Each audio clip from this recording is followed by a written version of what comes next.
I was there when it happened.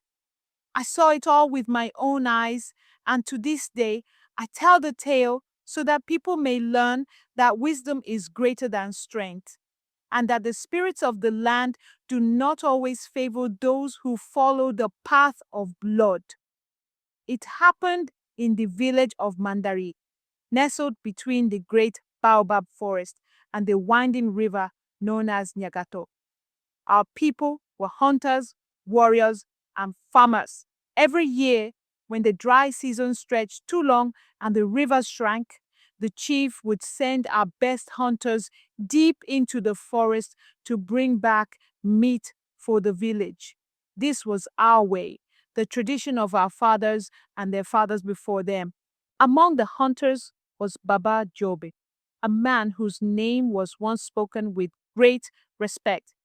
He was not the strongest hunter, nor the fastest, but he had something greater, a deep understanding of the ways of the forest. He knew how the wind carried scent, how the birds warned of approaching danger, and how the earth whispered secrets to those who listened. He had earned his place among the hunters, though some still mocked his gentle ways. One season, the drought was particularly cruel. The river dried into a trickle, and the land cracked under the relentless sun. The chief summoned the hunters and said, "This time you must go beyond the great trees. There is little game left here. Find something worthy, or we shall face hunger." The hunters set off, their bows and spears glinting in the sun. Baba Job was among them, though his heart was heavy.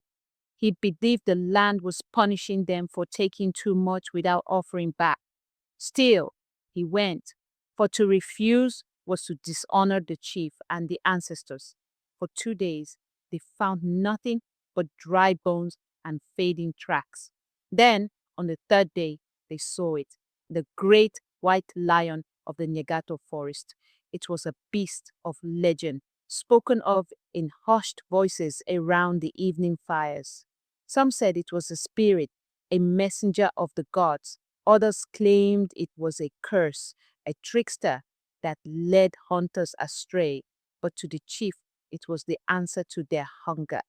Whoever brings down the white lion shall be honored above all hunters, the leader of the hunting party declared. The hunters prepared their bows, their spears. Baba Job stood among them, his hands steady, his heart uncertain. As they crept closer, the lion lifted its head and locked eyes with him. In that moment, something passed between them, an understanding, an ancient knowing. Baba Job felt his grip loosen. Then, just as the hunters raised their weapons, Baba Job stepped forward. "Stop! This is no ordinary lion. It is a guardian of the forest. If we kill it, we bring misfortune upon ourselves." The other hunters scoffed. "Superstitions will not feed our families." But Baba Job did not waver. He placed his bow on the ground and approached the lion. The great beast did not move, nor did it bare its fangs. Instead, it turned and walked away, disappearing into the trees. Baba Job followed. For 3 days, he walked with the lion deep into the forbidden lands where no hunter dared go. He drank from hidden springs and ate fruits that only the lion seemed to know. On the fourth day, the lion led him to a lush valley, untouched by drought. Streams bubbled, trees dripped with ripe fruit, and herds of antelope grazed without fear. Baba Job returned alone, bringing news of what he had seen. The hunters laughed, the elders frowned, and the chief shook his head. "A hunter who refuses to kill is no hunter at all," he declared.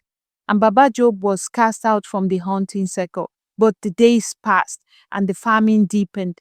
One by one, desperate villagers left the safety of Mandari to follow Baba Job's path. When they reached the valley, they saw that he had spoken the truth. The village moved and their new home thrived.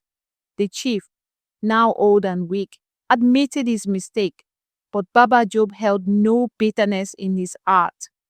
To this day, the people of Mandari tell the story of the hunter who refused to kill, the man who listened to the whispers of the land. And some say that when the moon is full, a great white lion walks the edge of the village, watching over those who chose wisdom over bloodshed.